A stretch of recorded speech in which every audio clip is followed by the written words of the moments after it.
안녕하세요. 시간이 되어서 찬송가 한 장 부르고 시작하겠습니다. 433장 433장 통일 찬송가는 490장입니다. 귀하신 주여 날 붙드사. 찬송가 433장 같이 부르시겠습니다. 귀하신 주여 날 붙드사 주께로 날마다 더 가까이 저 하늘 나라 나 올라가 구주의 품 안에 늘 안기어 영생의 복 받기 원합니다. 봉헌할 물 건너 없어도 날마다 주께로 더 가까이 내 죄를 주께 다 고하니 주님의 보혈로 날 씻으사 눈보다 너희게 하옵소서. 가락한 마귀 날 꿰어도 주 예수 앞으로 더 가까이 이 세상 속한 그 어영심 또 주한 생각을 다 버리니 정결한 맘 내게 늘 주소서. 이 세상 내가 살 동안에 주께로 날마다 더 가까이 저 배는 천국 나 들어가 한없는 복락을 다 얻도록 풍성한 은혜를 주옵소서. 아멘.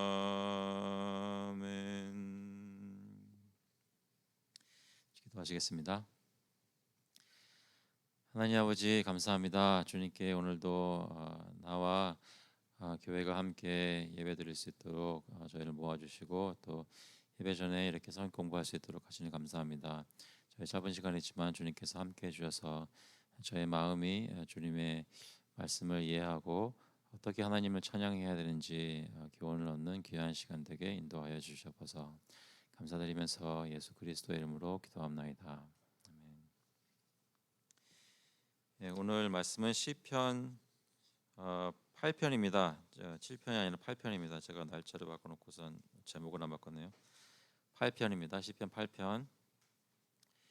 그 본문은 거의 프린트되어 있는 게 맞습니다.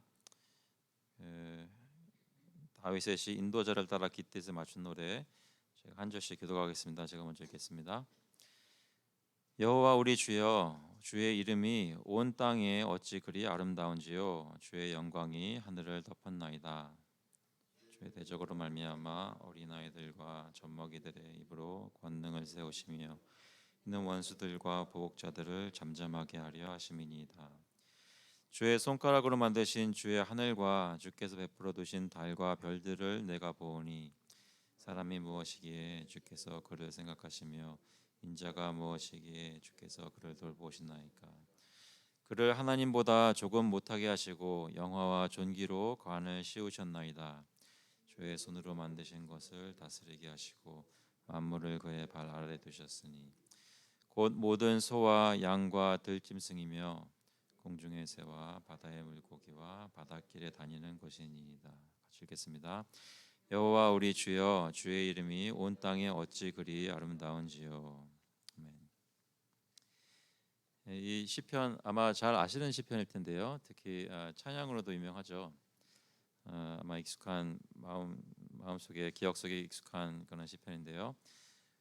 그 배경은 짧은 시이지만 여기 주제는 굉장히 명확하게 나와 있습니다. 하나님이 창조하신 것들에 대해서 하나님을 찬양하는 시인데요. 찬양하는 하나님을 찬양하는 찬송 이렇게 분류를 합니다. 여기 먼저 첫 번째 섹션에 여호와 하나님을 찬양함을 그 1절의 상반부로 보는데요. 첫 번째 질문 보시면 1a 절과 9절은 어떤 역할을 하는가라고 되어 있습니다.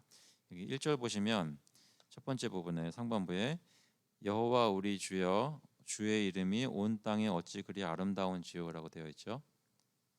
맨 마지막 절 9절 보시면 거기에 여호와 우리 주여 주의 이름이 온 땅에 어찌 그리 아름다운지요라고 합니다. 이런 것을 혹시 뭐라고 부르시는지 아세요? 시나 시편의 시에서 이렇게 맨 첫 줄과 그 다음 맨 마지막을 같은 것을 반복하는 기법을 혹시 뭐라고 하시는지 아시나요? 혹시 국문과나 영문과 나오신 분 계세요? 여기 한국말로는 포괄법이라고 하고요. 영어로는 inclusive라고 합니다. inclusion 그리고 포함한다는 얘기인데 보시면 1절하고 9절하고 그 내용들을 이렇게 포함하고 있죠. 가운데 포함하고 있으니까 포함하고 있습니다. 그래서 이 가운데 있는 내용들의 주제가 첫 번째 절과 그 마지막 절의 어떤 요약식으로 나와 있는 것을 볼 수 있습니다. 어떤 관계로든 그 첫 번째와 마지막에 그 포함하는 구절들이 이 내용에 대해서 얘기하고 있는 것이 있는데 이번 시편에서는 시편 8편에서는 여호와 우리 주여 주의 이름이 온 땅에 어찌 그리 아름다운지요 하면서 그 속에 있는 내용들 가운데 있는 내용들은 다 주의 이름을 찬양하는 그런 내용이 되겠죠. 다 이해하시나요? 예, 그래서 그 찬양한다라는 주제를 가지고 이 시편을 바라본다면 그럼 이번 질문은 이거 혹시 질문 답해 주실 분 계신가요? 다윗은 이 시편에서 무엇에 대해 찬양하는가? 찬양하는데 이렇게 훑게 보니까 어떤 것에 대해서 찬양하는 것 같습니까?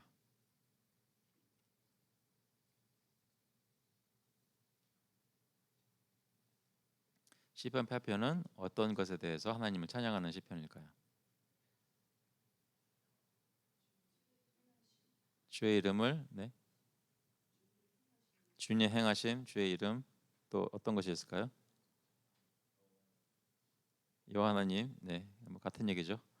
또 어떤 것을 특별히 주의 행하심으로 주의 이름인데 주님이 행하신 일인데 좀 더 구체적으로 가자면 주님이 무엇을 행하신 것을 우주 만물을 창조하신 것. 그래서 이 시편을 그 창조에 대한 하나님이 창조하신 것에 대한 찬양의 시라고 좀 더 세분화해서 구분을 하기도 합니다. 하나님께서 이 세상 모든 것을 창조하신 것을 다윗이 바라보면서 어, 노래한 것이죠. 하나님의 그 창조하신 것이 얼마나 아름다운지 그리고 그것이 하나님에 대해서 무엇을 나타내는지를 놓고 다윗은 하나님을 찬양하고 있습니다. 그 다음 섹션을 보시면 영광의 하나님이 피조물을 다스리심이라고 했는데요. 그래서 보기 전에 잠깐 생각해 볼 수 있는 것은 여러분께서도 저희도 다 하나님이 창조하신 이 피조 세상에 살고 있잖아요. 그러면 보통 매일매일 사실 때 이 세상에서 살면서 하나님이 지으신 것들을 보시면서 여러분은 어떤 마음이 드세요? 어떤 식으로 하나님을 찬양하게 되나요? 어떤 것이 있나요? 혹시 월요일부터 토요일까지 열심히 일하실 때 그 피조 세상에 사시면서 주변에 있는 것들을 보시고 또 여러분 주변에 있는 사람들도 보시고 하면서 하나님이 지으신 세상을 볼 때 마음속에 어떤 찬양이 혹시 일어난 때가 있었습니까? 계절이 바뀌는 것을 보고 참 신기하게 매년 되풀이 되는 거죠. 어, 어김없이 봄이 찾아오고 여름이 찾아오고 겨울이 찾아오는 이런 것들 보면서 하나님께서 참 오묘한 지혜를 가지고 계시다. 하나님 이 세상 붙들고 운행하고 계시다. 찬양할 수 있고요. 또 어떤 거 찬양하시나요? 하나님의 위대하심. 저희가 이 세상을 보면 저희는 굉장히 작은 존재로 보이고 매우 크잖아요. 그리고 혹시 세계 일주 해보신 분 계신가요? 없으신 것 같군요. 그러면 제일 멀리 가셨던 나라가 어디인가요?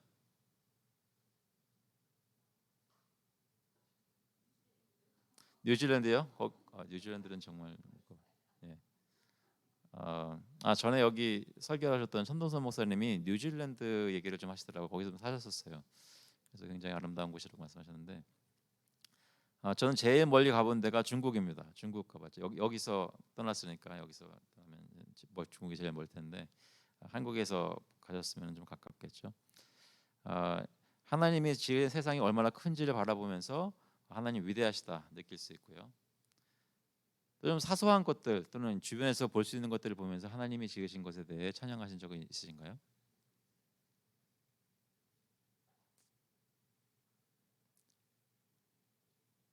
가장 주변에 있는 하나님이 지으신 것을 보면서 찬양할 수 있는 이유가 있다면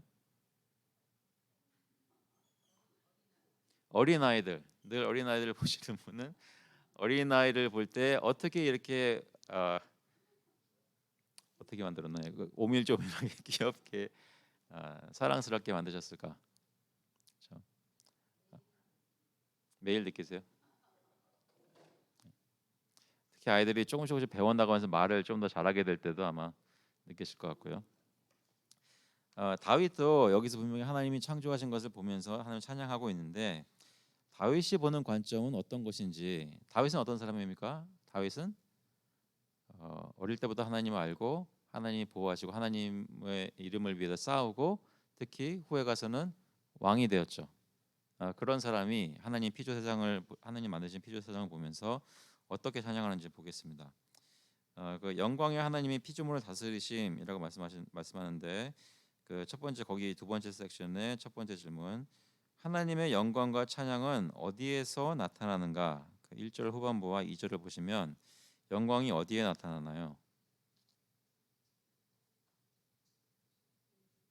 우주에 여기 1절 후반부에서는 뭐라고 하나요? 하늘이라고 하죠. 우주의 영광이 하늘을 덮었나이다. 우주 속에 특별히 그 하늘 부분을 말씀하시면서요.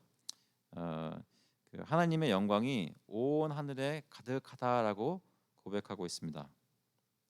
2절에서는 뭐라고 하나요? 여기 질문이 그 하나님은 원수와 보복자들을 어떻게 잠잠하게 하시는가? 2절을 보니까 뭐라고 합니까?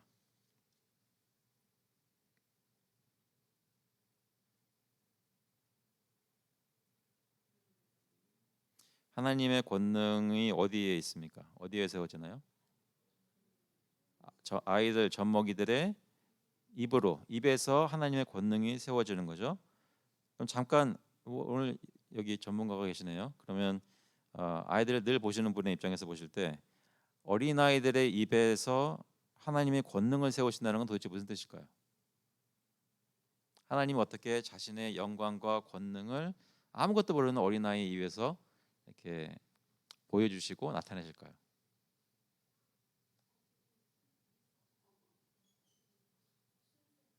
아이들이 순수하고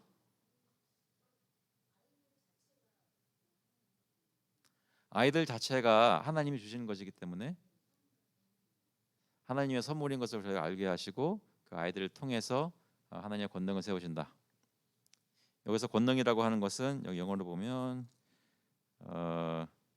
strength라고 되어 있죠. You have established strength. 하나님이 전지전능하신 분인 것을 아이들을 태어나게 하시고 그들이 말하게 하시고 막 움직이는 걸 보면서 하나님이 정말 전능하신 분이시구나. 알게 되죠. 그런데 그 여기 재밌는 것이 아이들이 그렇게 하나님의 권능을 나타내는 것을 통해서 원수들과 보복자들을 잠잠하게 하신다고 하거든요. 여기서 말하는 원수들은 누굴까요? 누구의 원수일까요? 주님을 대적하는 사람, 하나님을 대적하는 사람, 그리고 하나님을 대적하기 때문에 또한 하나님을 따르는 하나님의 백성들, 여기서는 다윗이겠죠. 하나님의 백성들을 대적하는 사람들, 원수들과 보복자들. 그러니까 원수들과 보복자들의 입장에서는 어떻게 됐으면 좋겠어요? 하나님의 백성과 하나님의 이름이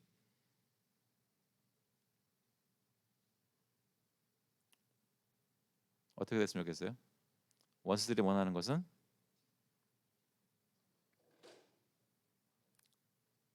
하나님의 백성이 다 끊쳐지기를 원하겠죠. 수가 전혀 남지 않기를 원하겠죠. 수치를 당하고 다 없어지기를 원하겠죠. 그런데 그것을 어, 그런 소원을 무용지물로 만들려면 어떤 일이 있어야 돼요? 하나님 백성이 계속 번성하고 그 가운데 하나님을 찬양하는 입을 가진 아이들이 계속 태어나게 하시는 거죠. 그러니까 원수들의 입장에서는 아기들을 보면서 이 아기들이 계속 뭐 요즘 말로 하자면 교회 안에 있는 가정 안에 태어나고 그 아이들이 예수님을 알게 되고 하나님을 찬양하는 아이로 자라는 것이 그래서 보는 사탄 마귀의 입장에서는 굉장히 싸움에서 지고 있는 것이란 말이죠. 이해되시나요? 어떻게 생각하세요? 하나님은 원수와 보복자들을 아무런 힘도 없는 아기들이 태어나서 그의 입술로 하나님을 찬양하게 만드는 것을 통해 원수들과 보복자들을 잠잠하게 하신다는 것입니다. 가난한 아이들이 하나님을 찬양하게 하심으로 원수들이 무색하게 하십니다. 아이들은 또 사람은 하나님의 형상으로 지음받았기 때문에 하나님의 형상으로 지음받은 사람들이 태어나서 하나님을 찬양하면 찬양할수록 하나님의 대적들은 그들이 설 자리가 없어지는 거죠. 그래서 사탄이 가장 원하고 좋아하는 것은 하나님의 존귀한 백성들이 죽는 거예요. 죄와 사망의 권세라는 것이. 그런데 그것을 어, 바로 꺾어버리시는 하나님의 역사가 이렇게 육신적으로는 아이들이 태어나고 그들이 눈에 보이는 교회에 더해지고 교회가 번성하게 되는 것. 영적으로는 하나님을 예수 그리스도를 주로 고백하는 사람들이 점점 많아지고 하나님이 정하신 모든 사람이 하나님 나라에 들어오는 것. 그것을 통해서 원수들이 수치를 당하게 하십니다. 그래서 3절과 4절 그 다음 페이지 보시면 하나님이 피조물들을 돌보심이라는 섹션인데 3절과 4절에 다시 한번 보시면 제가 읽어드릴게요. 주의 손가락으로 만드신 주의 하늘과 주께서 베풀어 두신 달과 별들을 내가 보오니 사람이 무엇이기에 주께서 그를 생각하시며 인자가 무엇이기에 주께서 그를 돌보시나이까라고 합니다. 질문은 하나님이 만드신 하늘과 달과 별들을 볼 때 땅에 있는 사람이 어떻게 느껴지는가?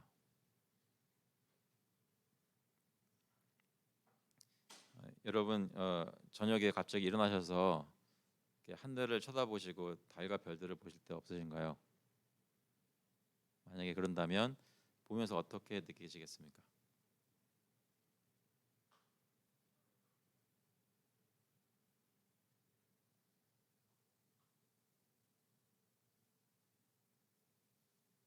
밤하늘을 보면서 땅에 있는 우리 사람은 어떻게 느낄까요? 댓글같이 그죠? 혹시 이렇게 휴가 가셔서 여름에 휴가 가셔서 저희는 텐트를 자주 치는데 텐트나 이게 그런 캐빈에서 나와가지고 밤하늘을 바라보신 적이 있으신지 모르겠습니다. 특히 휴가 가면 보통 도심지로 가기보다는 많이 이렇게 시골로 가잖아요. 그럼 시골에 가서 맑은 밤하늘을 딱 보면 별들이 그냥 이렇게 반짝반짝 빛나는 것을 볼 수 있는데요. 그때 어떻게 보면 우주를 보고 있는 건데 저희 자신의 삶을 돌아보게 되지는 않나요?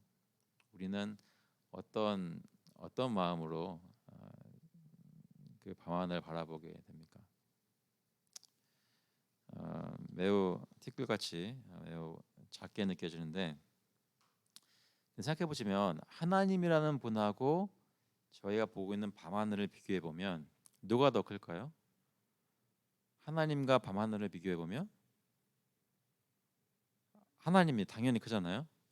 근데 밤하늘과 우리를 비교해 보면 밤하늘이 훨씬 커요. 그러면 하나님 앞에 선 우리는 어떨까요? 안 보이는 거죠. 안 보이는 거죠. 생각할 수 없이 하나님과 우리는 엄청난 간격이 있는 것이죠.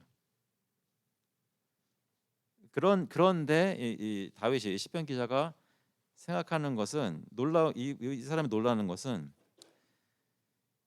주의 손가락을 만드신 주의 하늘과 주께 베풀어 주신 달과 별들을 내가 보니, 그러면서 생각이 하나님에서 하늘에서 자기한테 가는 거죠. 4절에 사람이 무엇이기에 주께서 그를 생각하시며 인자가 무엇이기에 주께서 그를 돌보시나이까. 하나님이 사람에 대해 생각하시고 돌보시는 것은, 그러면 다윗이 묵상할 때, 우리가 묵상할 때 하나님이라는 분에 대해 무엇을 얘기해 주나요? 하나님은 어떤 분이라고 느껴지십니까? 이렇게 엄청나신 분이 이렇게 티끌 같은 우리를 돌아보고 계세요. 하나님은 어떤 분이십니까?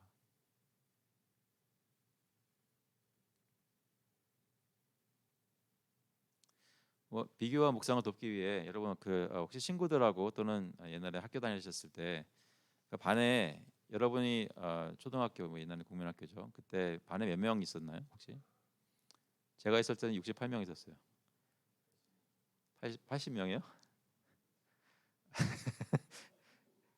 그러니까 반 학생 수에 따라서 이제 세대가 달려지는 갈려지는 거죠.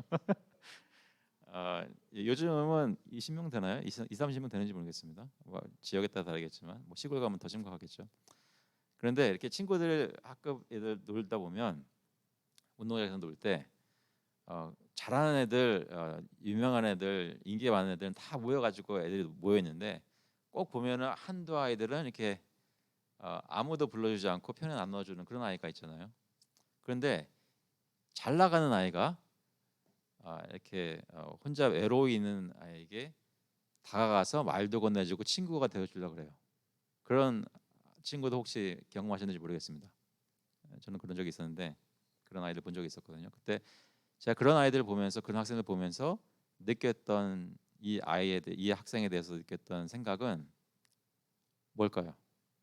이 아이는 굉장히 착한 아이구나. 특히 어떤 식으로 착해요? 네?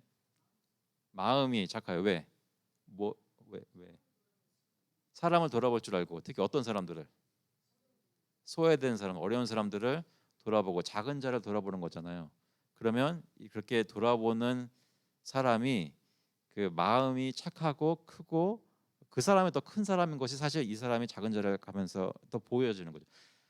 그것을 무한대로 한번 보시면 하나님이라는 분이 우리 같이 아무것도 아닌 사람에게 오셔서 우리를 돌보시고 말 건네주시고 언약 관계를 맺으신다. 이것은 사람이 얼마나 귀하다는 것 같다는 것이 아니라 이렇게 아무것도 아닌 사람을 귀하게 여기시는 하나님이 얼마나 큰 존재인지를 드러내는 것입니다. 다윗은 그것을 지금 느끼는 거죠. 사람이 무엇이기에 주께서 그를 생각하시며 인자가 무엇이기에 주께서 그를 돌보시나이까. 그래서 그런 하나님을 이 세상을 보면서, 밤하늘을 보면서 깨달아지기 때문에 다윗은 지금 하나님을 찬양하는 거죠. 그래서 하나님은 은혜로운 분이시고 위대한 분이신 것을 보여주십니다. 그래서 그 다음 걸 보시면 사람이 하나님으로부터 영광과 존귀를 얻는다고 했는데 5절 보시면요. 5절은 같이 한번 읽어볼까요? 그를 하나님보다 조금 못하게 하시고 영화와 존귀로 관을 씌우셨나이다. 그를 하나님보다 조금 못하게 하시고 영화와 존귀로 관을 씌우셨나이다. 여기 하나님이라고 번역된 단어는 또 히브리서나 이런 데 보면 천사라고 생각을 하기도 합니다. 하지만 여기 하나님이라고 생각할 때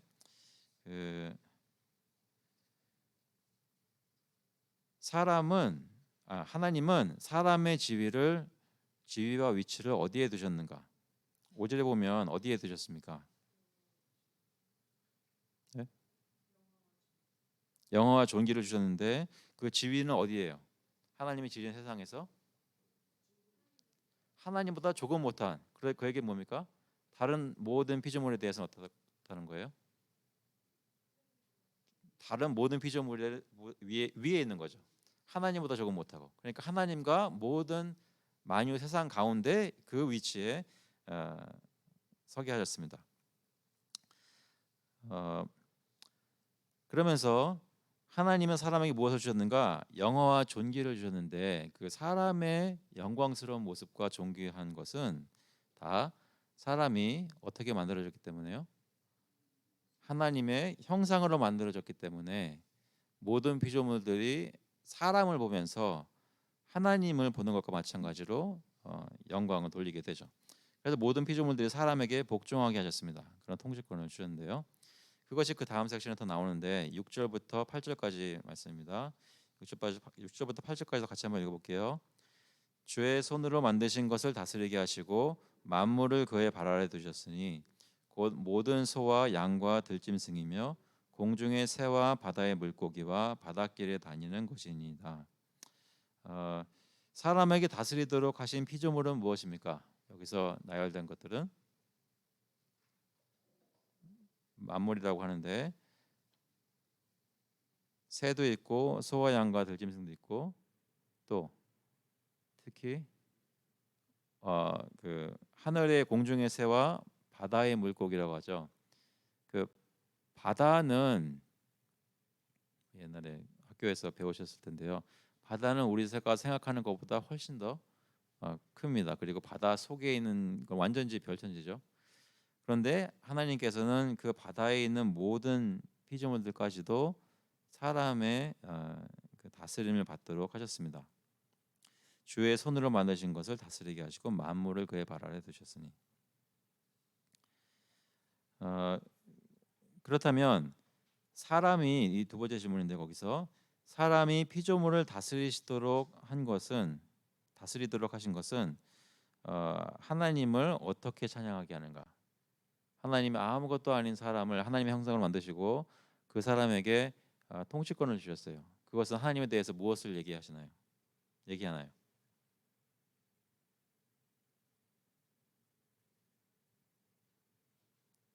조금 생각해봐야죠. 하나님이 사람을 돌아보시고 그 보잘것없는 사람으로 하여금 모든 피조물을 다스리게 하셨습니다. 그렇게 하신 하나님에 대해서 우리는 무엇을 알 수 있나요? 위대하심. 왜 위대하실까요? 네. 작은 자를 사용해서 이 큰 것들을 다스리게 하십니다. 거기서 하나님 위대하심이 나타나는데 왜 그것이 하나님을 위대하게 보이게 할까요?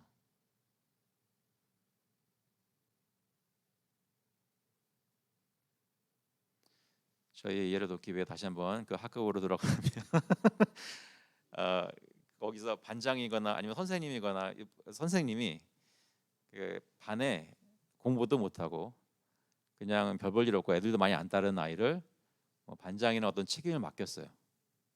근데 아이들이 볼 때는 이해 못하겠어요. 왜 쟤한테 그걸 맡겼지라고 생각할 수 있어요. 그런데 이 선생님은 이 아이에게 그런 것을 맡겼어요. 왠지는 모르게. 그러면은 이 선생님 무슨 생각을 가지고 이렇게 맡겼을까요?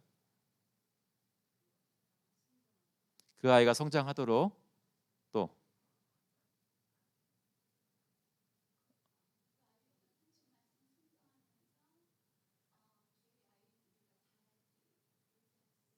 그가 아이 자체를 위해서 또 그런 것이 있을 수 있죠. 그런데 그렇게 어, 학급의 일을 맡긴다는 것은 무엇을 요구하나요? 책임감이죠. 근데 그 책임감을 감당할 수 있는 애예요, 아니에요? 아니에요. 그런데도 맡겼어요. 그러면은 그 맡긴 선생님에 대해서 우리는 뭘 할 수 있을까요? 네? 어떻게? 책망할 수 있다고요? 그러니까 맡겨는 잘 못하니까 나중에 때릴 수 있다고요? 뭐 그럴 수도 있겠죠. 사랑이 많으신 선생님. 그 이건 남자분들이 조금 더 그런 것 같은데 이 여자분들은 잘 모르겠습니다. 여자분들은 누구를 따라가고 이렇게 좀 좋아하고 그럴 때 어떤 이유로 하지 못지만 남자분들 같은 경우에 뭐 다 그런 건 아니지만 종종 남자는 자기를 알아주는 사람을 위해서 목숨을 바친다 그래요. 인정해주는 사람. 그래서 진짜 왕은 신하들을 이렇게 이끌 수 있는 것은 이 사람을 믿고 맡기는 거죠. 신뢰하는 거죠. 근데 이 사람은 아무리 보잘것없는 사람이라도 이렇게 크신 분이 나를 믿어주신다는 것에 감격하고 자신의 생명을 바쳐서 전쟁터에 나가 싸우는 거죠. 그런데 하나님께서 보잘것없는 아무것도 아닌 사람을 존귀하게 만들어 주셨어요. 사람은 사실 죄인이잖아요. 하나님 평생 만들었지만 죄인이에요. 그런데도 하나님께서 그를 선택하시고 그에게 모든 피조물을 다스리는 그런 통치권을 맡기셨습니다. 그 얘기는 하나님이 이 사람을 사랑하시고 신뢰하시고 내가 너를 믿고 맡긴다라는 그런 하나님의 크신 마음이 있는 거죠. 그럼 이 사람은 어떻게 생각하게 돼요? 지금 아까 말씀드렸듯이 다윗은 어떤 사람이라고요? 어릴 때부터 하나님 왔지만 나중에 가서는 누가 됐어요? 왕이 됐잖아요. 근데 그 사람이 나중에 고백할 때 내가 목동인데 아무것도 아닌데 하나님 나에게 이런 좋은 귀한 자를 주셨다고 하면서 어느 사람 이스라엘의 어느 사람보다 하나님을 더 찬양하죠. 하나님은 그런 분입니다. 하나님은 아무것도 아닌 사람을 믿고 맡기실 수 있어요. 왜? 잠깐 거기서 한 가지 더 질문. 하나님은 뭘 믿고 이 사람에게 맡기셨을까요?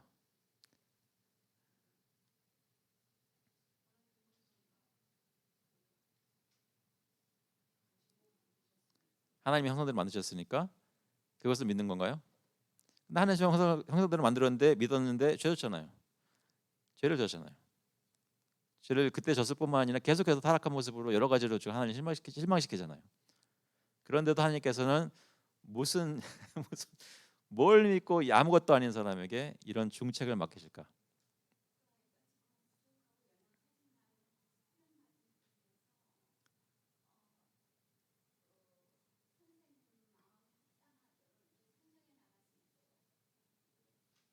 지금은 아무것도 아닌 것 같지만 하나님께서 맡기시고 이끄시면서 성장해 나갈 것을 바라시고 그것을 기대하시면서 맡기신다. 그렇죠? 분명히 그런 게 있을 겁니다. 근데 이것도 계속 푸시하면은 안 그런 사람도 많거든요. 그렇게 다 트레이닝 시켜주고 다 했는데도 나중에 가서는 알 수 있습니다. 그런데 하나님은 뭘 믿고 다윗이라는 사람을 세우시고 우리 같은 사람들을 선택하시고 온 세상을 다스리게 하시는가? 그 하나님은 이렇게 생각해 볼 수 있어요. 그러니까 하나님은 전지전능하시잖아요. 모든 것을 알고 계세요. 그러면 한 사람 한 사람 태어난 사람들이 다 어떤 모습으로 살 것인지를 다 알고 계십니다 말이죠. 그런데 그 사람들이 저희가 서울대문터 공부했을 때 저희가 다시 한번 확인했던 것은 모든 사람들이 어떻게 행동하고 어떻게 삶을 사는가는 다 그뿐만이 아니라 모든 피조 세상의 모든 피조물들이 행동하는 것은 다 하나님의 작정 아래에 있다 그랬죠.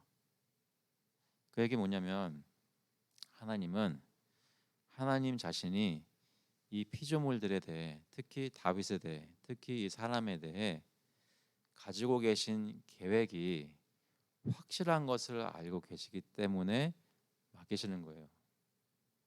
하나님은 다른 사람이나 존재를 의지해 가지고 그 사람을 믿는 것이 아니라 이 사람을 만드신 자신 하나님 자신의 신실하심과 완벽하심을 알면 하나님이 하나님 자신을 알기 때문에 맡기신단 말이에요. 그만큼 우리 가운데 있는 모든 것에 대해서 하나님께서는 주님께서 지으시고 주님께서 운행하십니다. 그래서 사람이 피조물을 다스리도록 하는 것은 하나님이 은혜로우실 뿐만 아니라 특히 하나님이 직접 다스릴 수도 있었는데 자기 형상대로 사람을 만드셔서 그로 하여금 하나님을 대신해서 다스리게 하시고 그것을 할 수 있는 이유는 하나님께서 모든 걸 다 알고 계시고 작정하셨으니까 하시는데 특히 이 상황에서는 아까 좀 말씀하셨죠. 이 사람이 점점 하나님이 허락하시는 대로 성장하게 되면서 감사한 마음으로 하나님을 찬양하게 하시죠. 모든 것을 맡기신 하나님의 신뢰에 감격하게 하십니다. 그런 큰 하나님이 지금 저희와 언약 관계를 통해 교제하기를 원하십니다. 잠깐 생각해 보시면 지금 저희 뭐 저희 교회에 있는 분들 또 여러분이 그동안 알았던 모든 크리스천들 생각해 보시면 어떤 사람들이었나요? 여러분 자신 잠깐 옆에 계신 분들 다 아시는 분들이지만 생각하시면서 어떤 사람들인가요? 믿고 맡길 수 있는 참 신뢰할 만한 분들이세요? 허물과 죄악이 많이 보이세요? 아, 물론 저희 다른 거 다 비교해봐 그래도 굉장히 좋은 분들이라고 다 제가 알고 믿고 있지만 그래도 솔직히 다 따져보면 우리가 하나님으로부터 어떤 임무를 맡거나 하나님이 맡기신 것을 행할 만한 수행할 만한 능력이 있거나 그런 것이 아닌 것은 내 자신도 알고 서로에게서도 알잖아요. 그런데 그럼에도 불구하고 하나님이 어떤 교회라는 것을 통해서 우리를 주님 자신에게 부르시고 하나님의 일을 할 수 있도록 하게 하신다는 것, 그것을 알면 알수록 내가 무엇인가 하는데 사람이 무엇이기에 하나님께서 우리를 사용하십니까? 주님을 더 찬양하게 만드는 찬양의 예배자로 만드신다는 것입니다. 이런 관계를 통해서. 그래서 이거 한번 생각해 보시면 그 다음 거 보시면요, 이게 마지막에 나와 있는 구절이 여호와 우리 주여 주의 이름이 온 땅에 어찌 그리 아름다운지요라고 하는데요. 그러면 이 시편을 전체를 보면서 이제 이 시편이 하나님을 찬양하는 데 쓰이는 찬양하는 목적으로 쓰인 시편을 저희가 알고 있는데 그럼 이 내용을 묵상한 다음에 생각해 보니까 하나님은 왜 찬양할 만한 분입니까? 여러분 개개인이 다 좀 답이 좀 다를 수 있는데요. 짧은 시간이지만 묵상해 봤을 때 여러분 생각하실 때 하나님은 어떤 분이시기에 찬양 받으시기에 합당한 분이십니까?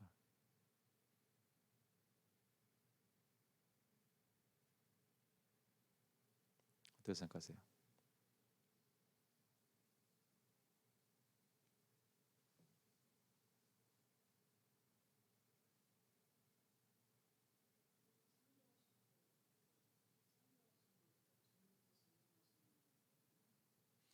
우리를 창조하시고 전능하신 분이기 때문에 그거는 이제 시편 8편을 공부하기 전에 물론 알았던 내용이죠. 시편 8편을 공부한 다음에 지금 느껴지시는 부분.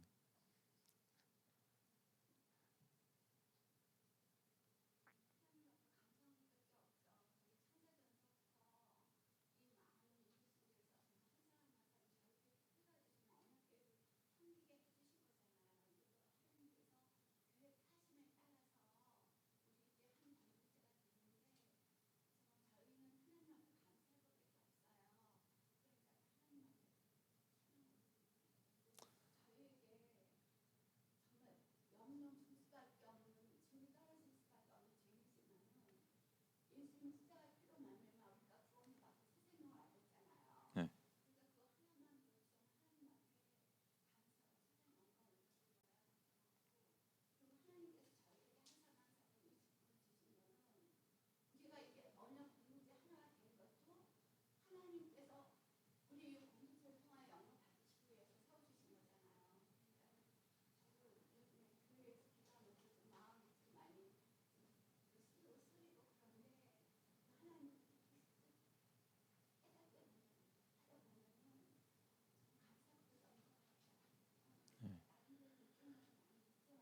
네.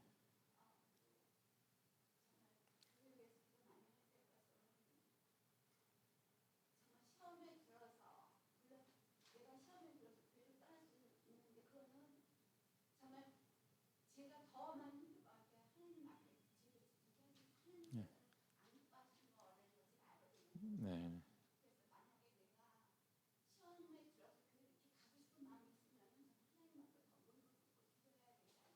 네. 네.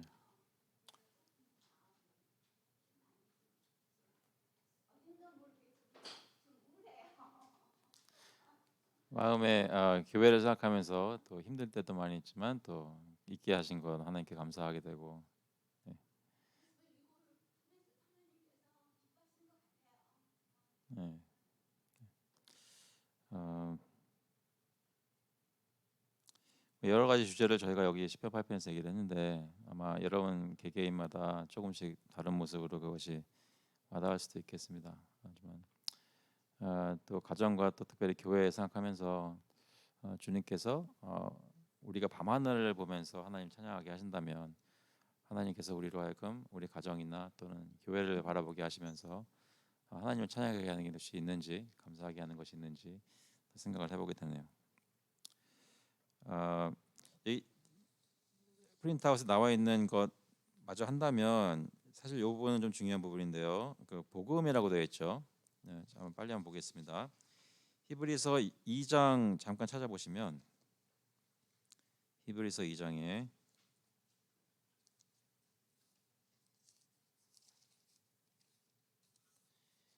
히브리서 2장 6절부터 9절 보시면요. 제가 읽어드릴게요. 그러나 누구인가가 어디에서 증언하이르되 사람이 무엇이기에 주께서 그를 생각하시며 인자가 무엇이기에 주께서 그를 돌보시나이까. 그를 잠시 동안 천사보다 못하게 하시며 영광과 존귀로 관을 씌우시며 만물을 그 발 아래 복종하게 하셨느니라 하였으니 만물로 그에게 복종하게 하셨은즉 복종하지 않은 것이 하나도 없어야 하겠으나 지금 우리가 만물이 아직 그에게 복종하고 있는 것을 보지 못하고 오직 우리가 천사들보다 잠시 동안 못하게 하심을 입은 자 곧 죽음의 고난 받으심으로 말미암아 영광과 존귀로 관을 쓰신 예수를 보니 이를 행하심은 하나님의 은혜로 말미암아 모든 사람을 위하여 죽음을 맛보려 하심이라.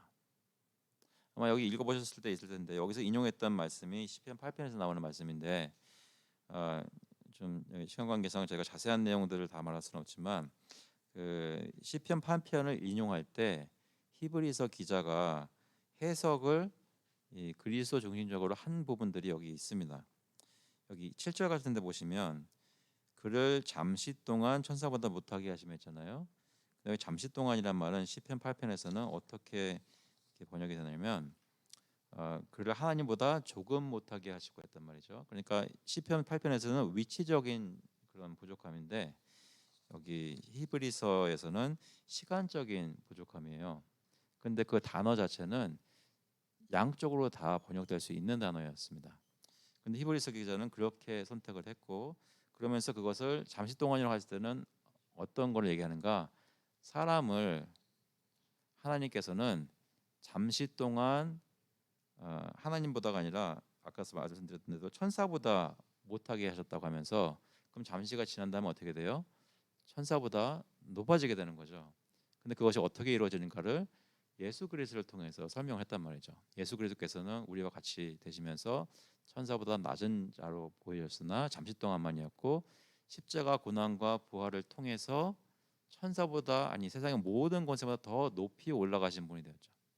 그것을 그리스도 중심적으로 이렇게 해석을 했습니다. 그래서 예수 그리스도 안에서 우리가 하나님의 존귀함을 받는다는 것이 궁극적으로 성취되는 모습을 히브리서 기자는 가르쳐주고 있죠. 고린도전서 15장 잠시 보시면요. 고린도전서 15장 25절부터 27절까지 보시면 읽어드릴게요. 그가 모든 원수를 그 발 아래 둘 때까지 반드시 왕노릇 하시리니 맨 나중에 멸망받을 원수는 사망이니라. 만물을 그의 발 아래 두셨다 하셨으니 만물을 아래에 둔다 말씀하실 때에 만물을 그의 아래에 두시니까 그 중에 들지 아니한 것이 분명하도다. 그 만물을 그의 아래에 두시니까 누구세요? 그 예수님의 발 아래에 만물을 두신 이는 하나님이죠. 하나님이 만물을 예수님의 발 아래 두셨단 말이에요. 그 얘기는 뭐냐면 이 바울 사도의 논리는 만물을 그의 발 아래 두셨다 하셨으니 만물을 아래에 둔다 말씀하실 때 만물을 그의 아래에 두신 이가 그 중에 그러니까 발 아래에 있는 사람들 중에 존재들 중에 들지 아니한 것이 분명하도다. 그 얘기는 만물을 그에게 복종하게 하실 때는 28절도 보시면요. 만물을 그에게 복종하게 하실 때는 아들 자신도 그때에 만물을 자기에게 복종하게 하신 이에게 복종하게 되리니 이는 하나님이 만유의 주로서 만유 안에 계시려 하심이라. 그래서 시편 8편에서 말씀하는 것의 사실 목적을 좀 더 설명하는 것인데 사람을 그렇게 세우셔서 그리고 사람을 궁극적으로 성취하시는 것은 예수님인데 예수님 발 아래 모든 것을 이렇게 놓으신 이유는 결국에서는 모든 피조물이 이 사람 예수님 그 하나님이 세우신 왕에게 복종하면서 그 왕이 그 모든 것을 데리고 다 하나님의 발 아래 와서 내어놓고 하나님을 찬양한다는 것이죠. 그러니까 하나님이 모든 것을 행하신 이유는 결국 뭐예요?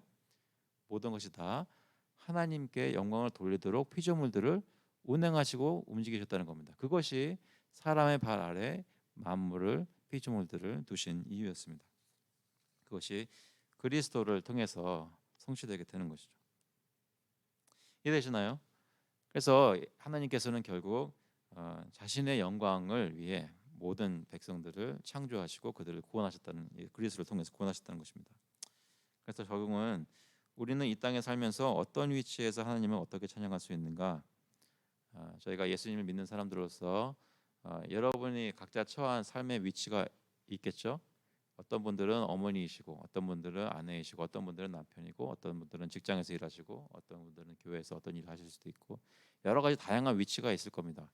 그 위치에서 여러분들은 어떻게 찬양을 할 수 있을지 한번 묵상할 수 있기를 바랍니다. 하지만 어떤 위치에 있든지 저희가 하나님의 영광을 돌리는 하나님께 영광을 돌리는 그런 찬양을 드릴 수 있다는 것이죠.